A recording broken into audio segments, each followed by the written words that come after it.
Hello friends, welcome back to my channel. तो friends, आज मैं आप लोगों के लिए बहुत ही ज़्यादा चटपटा करौंदे और हरी मिर्च के अचार की रेसिपी लेकर आई हूँ। अचार तो बहुत तरीके से और बहुत प्रकार के बनते हैं, लेकिन उनमें से करौंदे और हरी मिर्च का अचार का स्वाद ही अलग होता है, बहुत ही ज़्यादा मज़ेदार। इस अचार का स्वाद लगता है एक बार आप बनाएं और पूरे साल इसे स्टोर कर सकते हैं। किसी भी खाने के साथ आप इस अचार को लेंगे तो स्वाद दोगुना बढ़ जाएगा और 2 की जगह आप 4 रोटी खाएंगे। ये इतना ज़्यादा टेस्टी चटपटा अचार बनकर तैयार होता है। कभी कभी घर में सब्जियां नहीं होती हैं या फिर सब्जी बनाने का मन नहीं होता है, तो अगर आप इस अचार को बनाए रहेंगे ना, तो उसकी जगह पे आप इस अचार को सर्व कर सकते हैं। यकीन मानिए, किसी भी सब्जी वगैरह की जरूरत नहीं पड़ेगी करौंदे और हरी मिर्च के अचार के आगे। रेसिपी शुरू करने से पहले आपसे मेरा रिक्वेस्ट है, अगर रेसिपी थोड़ी सी भी पसंद आए तो प्लीज लाइक, शेयर और सब्सक्राइब करना बिल्कुल भी ना भूलिएगा।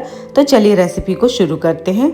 करौंदे का अचार बनाने के लिए मैंने यहाँ पे 1 किलो के करीब करौंदा लिया है। करौंदे को अच्छे से हमें धो लेना है। इसके साथ ही मैंने आधा किलो के करीब लिया है हरी मिर्च। हरी मिर्च को भी मैंने अच्छे से धो लिया है। तो इसे कट कैसे करना है चलिए देख लेते हैं। तो इसके साइड वाले पार्ट को हम कट करके हटा देंगे और इस तरीके से इसे बीज से कट करना है और इसके बीजों को निकाल लेना है। किसी किसी में बीज जो है बहुत ज्यादा हार्ड होते हैं और किसी में बहुत ही सॉफ्ट होते हैं। तो अगर जो सॉफ्ट वाले करौंदे हैं ना, उसके बीज को हमें हटाना नहीं है। लेकिन ये वाला जो करौंदा है ना, बहुत ज्यादा इसमें बीज हार्ड हो गए हैं। तो मैंने सारे करौंदे के बीज को इस तरीके से ये देखिए हटा दिया है। और इधर मैंने लिया है मिर्ची। तो मिर्ची को आप बीच से ऐसे कट कर लें, किसी भी चाकू की मदद से या फिर कैंची की मदद से आप इस तरीके से कट कर सकते हैं। तो मैंने मिर्ची को 2 टुकड़े में कट कर लिया है। आप चाहे तो मिर्ची को 2 भाग में इस तरीके से कट कर सकते हैं। तो जैसे भी आपको मिर्ची को रखना है कट करके, उस तरीके से आप इस अचार में मिर्ची को कट करके रख सकते हैं। तो यहाँ पे मैंने मिर्ची को, करौंदे को इस तरीके से देखिए कट कर लिया है। बिना मिर्ची वाले करौंदे के अचार कैसे बनते हैं उसकी भी रेसिपी आप मेरे चैनल पे देख सकते हैं। मैं रेसिपी लिंक डिस्क्रिप्शन बॉक्स में दे दूंगी। तो आप देख सकते हैं सारे करौंदे और हरी मिर्च को यहाँ पे मैंने कट कर लिया है। कोई कोई करौंदा जो है बहुत ज्यादा सॉफ्ट था, तो मैंने उसके बीज को नहीं निकाला है, और किसी किसी में बहुत ज्यादा हार्ड बीज थे, तो मैंने निकाल लिया है। इसमें डालेंगे 1 बड़े चम्मच के करीब हल्दी पाउडर। डालने के बाद अच्छे से हरी मिर्च और करौंदे में हमें मिक्स कर लेना है। अगर आपके पास धूप अवेलेबल नहीं है तो आप इस अचार को पंखे के नीचे 1 दिन के लिए रख दें या पूरी रात के लिए भी रख सकते हैं। तो आप देख सकते हैं फ्रेंड्स, सारे करौंदे और हरी मिर्च में मैंने हल्दी को अच्छे से मिक्स कर लिया है। करौंदे का जो बीज है ना, बहुत ज्यादा कड़वा होता है, तो इसलिए हम अचार बनाने से पहले करौंदे का बीज हटाते हैं। तो अब हम इसे रख देते हैं धूप में। तो इस तरीके से आप जाली वाले कोई सा भी बर्तन ले ले, उससे ढक दें या फिर किसी भी कॉटन के कपड़े से इसे ढक सकते हैं, ताकि अचार में धूल वगैरह ना पड़े। तो मैंने इसे धूप में रख दिया है। अगर आपके पास धूप अवेलेबल नहीं है तो आप पंखे के नीचे भी इसे रख सकते हैं। पूरी रात के लिए रखते हैं, ये अच्छे से सूख जाते हैं। गर्मी के मौसम में ये बहुत ही आसानी से जल्दी से सूख जाते हैं। तो इस तरीके से बीच बीच पे हमें चलाते रहना है, ताकि चारों तरफ से करौंदा और हरी मिर्च का जो पानी है ना, अच्छे से सूख जाए। इसे बहुत ज्यादा नहीं सुखाना है, बस पूरी रात के लिए इसे पंखे के नीचे रख सकते हैं, या फिर अगर धूप आती है तो पूरे दिन इसे धूप लगाएं। अचार हमारा अच्छे से तैयार हो जाएगा। तो जब तक अचार हमारा सूख रहा है, इधर मैंने मसाला तैयार करने के लिए कुछ खड़े मसाले ले लिए हैं, जैसे कि 2 बड़े चम्मच के करीब काला सरसों। आप इसकी जगह पीला वाला भी सरसों ले सकते हैं। 1 बड़े चम्मच के करीब मेथी दाना और 1 बड़े चम्मच के करीब लेंगे हम जीरा। 1 छोटे चम्मच के करीब हम लेंगे काली मिर्च, साबुत काली मिर्च है। सूखी मिर्च आप अपने टेस्ट के अकॉर्डिंग कम या ज्यादा कर सकते हैं। ये जो सूखी मिर्च है 15 से 20 होंगी। 1 बड़े चम्मच के करीब लेंगे सौंफ और 1 बड़े चम्मच के करीब लेंगे साबुत धनिया। इसके साथ ही 1-1 छोटे चम्मच के करीब हम लेंगे अजवाइन और मंगरेल यानी कि कलौंजी। इसके लिए मैंने यहाँ पे एक फ्राइंग पैन गर्म होने के लिए रख दिया है। गैस का फ्लेम हमें लो पे रखना है। सारे मसाले को हम इसमें डाल देते हैं, बस सरसों अभी हमें नहीं डालना है। तो अच्छे से हमें इसे लगातार चलाते हुए मसाले को भून लेना है। सारे मसाले को चलिए हम भून लेते हैं। आप चाहे तो बिना भुने भी इस मसाले को बना सकते हैं, लेकिन थोड़ी बहुत जो नमी रहती है ना मसाले में, वो दूर हो जाती है इस तरीके से भूनने पे। अब हम इसमें डालेंगे काला सरसों और इसे भी मसाले के साथ अच्छे से भून लेते हैं। थोड़ी देर में आप देखेंगे कि मसाले चिटकने लगे हैं। इसका मतलब है कि मसाले हमारे अच्छे से भून गए हैं। तब हम गैस को ऑफ कर देंगे और इसे थोड़ी देर इस तरीके से चलाते रहेंगे, ताकि पैन हमारा अभी गर्म है ना, तो मसाले जले ना। तो इस तरीके से जब मसाले अच्छे से ठंडा हो जाए तब हम इसे पीस लेंगे। तो यहाँ पे मसाले पीसने के लिए मैंने लिया है ग्राइंडिंग जार।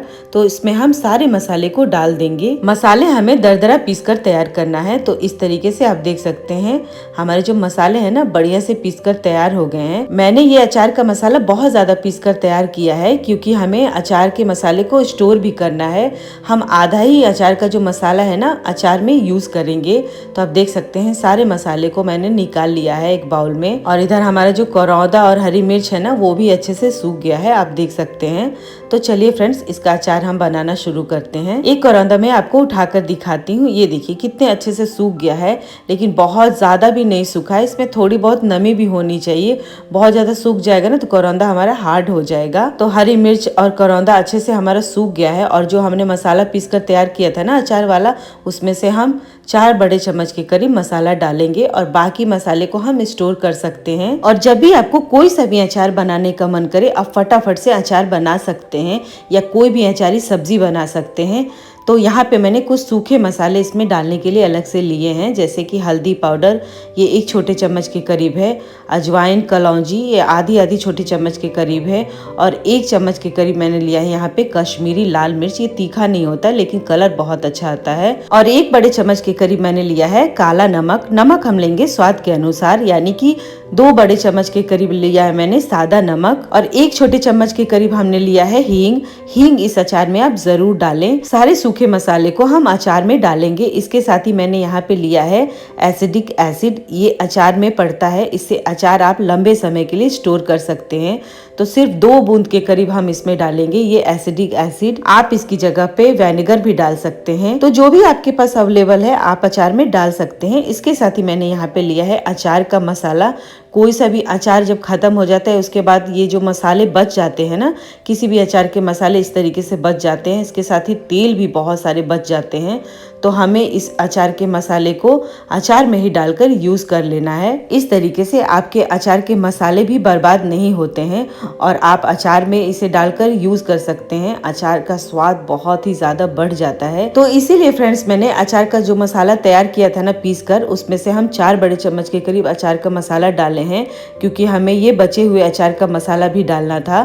तो यहाँ पे मैंने लिया है आधी कटोरी के करीब सरसों का तेल। आप सरसों के तेल को अच्छे से धुआं आने तक गर्म कर लें और ठंडा होने के बाद ही अचार में डालें। किसी किसी को सरसों तेल का कड़वापन बिल्कुल भी पसंद नहीं है, उसके लिए आप अच्छे से सरसों तेल को गर्म कर लें धुआं आने तक। उसके बाद इसे ठंडा करके अचार में डालें। कड़वा बिल्कुल भी नहीं लगेगा। वैसे अचार जो है ना सरसों के तेल में ही बनाया जाता है, उससे बहुत ही बढ़िया फ्लेवर आता है। आप चाहे तो बिना गर्म किए हुए भी सरसों का तेल इसमें डाल सकते हैं। तो बस आधी कटोरी के करीब मैंने इसमें डाला है सरसों का तेल। इससे ही हमारा अचार जो है ना बहुत ही बढ़िया बनकर तैयार होगा। पूरे अचार को हम अच्छे से मिक्स कर लेते हैं। ये देखिए मैंने अचार को बढ़िया से मिक्स कर लिया है।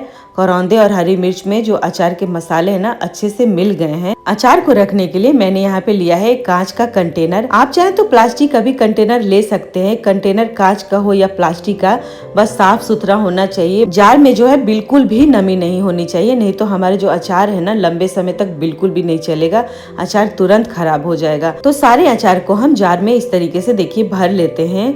अचार जो है ना जार में जब भरेंगे तो दबा दबा कर अच्छे से भरना है। फ्रेंड्स आप आमड़े के अचार की रेसिपी देखना चाहते हैं तो आप मेरे चैनल पे विजिट कर सकते हैं। आम के अचार की, भरवा मिर्ची के अचार की, कोई सी भी रेसिपी आप देखना चाहते हैं तो मेरे चैनल पे विजिट कर सकते हैं। मैं रेसिपी लिंक डिस्क्रिप्शन बॉक्स में दे दूंगी। तो आप देख सकते हैं इस जार में मैंने सारे अचार को भर लिए हैं। इसके साथ ही मैंने यहाँ पे लिया है एक प्लास्टिक का बड़ा सा कंटेनर, उसमें हम सारे अचार को शिफ्ट कर लेंगे। अचार को लंबे समय के लिए अगर स्टोर करना चाहते हैं ना तो बिल्कुल भी अचार में कहीं से भी नमी नहीं जानी चाहिए। और अचार जब भी आप हाथ से निकालें, हाथ को अच्छे से धोकर सुखा लें, पोंछ लें, तब आप अचार निकालें, या चम्मच से निकालें तभी भी चम्मच को अच्छे से पोंछ कर निकालें। और इस तरीके से सारे अचार को मैंने जार में भर लिए हैं और दबा दबा कर रखेंगे। और इधर जो साइड में अचार के मसाले लगे हैं ना उसे भी हम किसी भी कॉटन के कपड़े से पोंछ लेंगे, ताकि जो अचार है ना जितना ही साफ सुथरा से रखेंगे ना लंबे समय तक अचार हमारा चलता है, बिल्कुल भी खराब नहीं होता। तो यहाँ पे मैंने लिया है कॉटन का कपड़ा। अचार का जो जार है उसके ऊपर हम इस तरीके से कॉटन का कपड़ा लगा देंगे। ऐसा करने करने से जब हम अचार को धूप में रखते हैं ना, तो जो धूप से पानी छनता है वो अचार के अंदर नहीं जाएगा, ये कपड़ा सूख कर लेगा। तो जब भी आप अचार को धूप में रखें तो डायरेक्ट ढक्कन लगा के नहीं रखें, इस तरीके से कॉटन का कपड़ा लगा दें तो हमारा जो अचार है ना बिल्कुल भी उसमें कहीं से भी नमी नहीं जाएगी। और जब तक करौंदा हरी मिर्च अच्छे से सॉफ्ट ना हो जाए, बीच बीच में अचार को इस तरीके से हिलाते डुलाते रहना है ताकि इक्वली जो अचार है हमारा ना अच्छे से सॉफ्ट हो जाए। 3 से 4 दिन में करौंदे का अचार जो है अच्छे से खाने के लिए तैयार हो जाएगा। तो आप इसे चाहें तो धूप में रख दें, अगर धूप अवेलेबल नहीं है तो किसी भी गर्म जगह पे रख देंगे ना तो अचार आपका जल्दी से सॉफ्ट हो जाएगा। और एक बार इस अचार को बना लेंगे ना तो पूरे साल इसे इंजॉय कर सकते हैं। तो फ्रेंड्स, मैं आपको 4 दिन के बाद इसका रिजल्ट दिखाती हूँ। तो एक बार हम अच्छे से सारे अचार को मिक्स कर लेंगे। तो ये देखिए फ्रेंड्स, करौंदा हरी मिर्च का अचार हमारा अच्छे से सॉफ्ट हो गया है। तो मैं एक करौंदा आपको तोड़कर दिखाती हूँ। ये देखिए कितना बढ़िया से सॉफ्ट हो गया, कितनी आसानी से मैं एक हाथ से इसे तोड़ रही हूँ और ये टूट जा रहा है। इसका मतलब है करौंदा हमारा अच्छे से सॉफ्ट हो गया है और मिर्ची भी हमारी काफी अच्छे से सॉफ्ट हो गई है। तो इस तरीके से आप करौंदे और हरी मिर्च का अचार बनाइए, खाइए और अपनी फैमिली को खिलाइए। यकीन मानिए ये जो अचार है ना सभी को बहुत ही ज्यादा पसंद आएगी। और जो लोग चटपटा खाना पसंद करते हैं ना उनके लिए तो ये अचार बहुत ही ज्यादा मजेदार बना है। तो इस तरीके से आप बहुत ही आसानी से कम समय में करौंदे और हरी मिर्च का अचार बनाइए और मुझे जरूर कमेंट करके बताइएगा कि आपने किस तरीके से इस अचार को बनाया है और कहां से आप ये रेसिपी देख रहे हैं, जरूर बताइएगा। वीडियो अच्छे लगे तो ज्यादा से ज्यादा शेयर करिएगा, लाइक कीजिएगा और मेरे चैनल को सब्सक्राइब करना बिल्कुल भी ना भूलिएगा। तो फिर मिलते हैं एक नई और मजेदार रेसिपी के साथ, तब तक के लिए bye bye and take care.